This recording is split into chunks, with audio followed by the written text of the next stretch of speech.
तो मित्रों, आपने ऐसे बहुत से लोगों को ये कहते हुए सुना होगा कि मेरे साथ ये दुर्घटना हो गया तो भगवान ने मेरी सहायता क्यों नहीं की, मेरे साथ ये गलत हो गया तो भगवान ने मेरी सहायता क्यों नहीं की, आजकल इतना कुछ गलत हो रहा है, इतना पाप हो रहा है, तो भगवान क्यों कुछ नहीं कर रहे हैं। यदि आपका वही प्रश्न है तो आइए मैं आपको इसका उत्तर बहुत ही ध्यान से समझाता हूँ। आप बस मान लीजिए कि आपको कहीं पर जाना है और अपने गंतव्य तक पहुंचने से पहले आपको एक घने जंगल को पार करना है।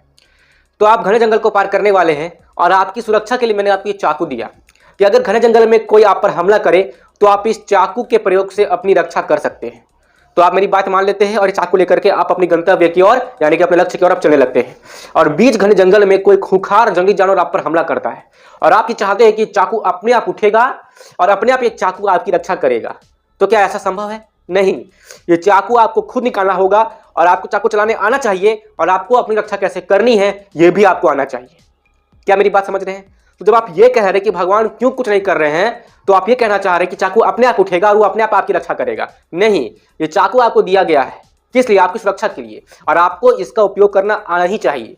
तो वैसे ही बिल्कुल भगवान ने हमें तेज बुद्धि दी है, भगवान ने हमें सोचने समझने की शक्ति दी है, भगवान ने हमें विवेक दिया है ताकि हम उसका प्रयोग करके अपनी रक्षा स्वयं कर सकें। अब देखिए, आपको ये सोचने समझने की शक्ति दी गई है कि आप ये समझें कि स्वस्थ कैसे रहना है, स्वस्थ जीवन शैली क्या होता है। आप स्वस्थ जीवन शैली में रहते नहीं है और आप उल्टा फुल्टा ऑयली फूड, जंक फूड आप खाते रहते हैं हमेशा, और आप ये चाहते हैं कि आप बीमार भी ना हो, तो ऐसा थोड़ी ना होगा। गलती आपने की तो भोगना भी आप ही को पड़ेगा। अब देखिए, हमें ये समझाया गया है कि हमें अपने इंद्रियों को नियंत्रण में करना है, लेकिन आप अपने इंद्रियों को नियंत्रण में करते नहीं हैं, आप अपने इंद्रियों के दास बन चुके हैं। तो जब आपके साथ कुछ गलती होगा तो इसका उत्तरदायी कौन है? आप है। ईश्वर ने तो हम मनुष्य को कितना मस्त हरा भरा इस पृथ्वी को प्रदान किया है, तो उसे बिगाड़ा किसने? हम लोगों ने। तो ईश्वर ने ये जो हमें इतना सुखहाली पृथ्वी प्रदान की थी, उस पृथ्वी की पूरी व्यवस्था को बिगाड़ा किसने? पेड़ काटा किसने?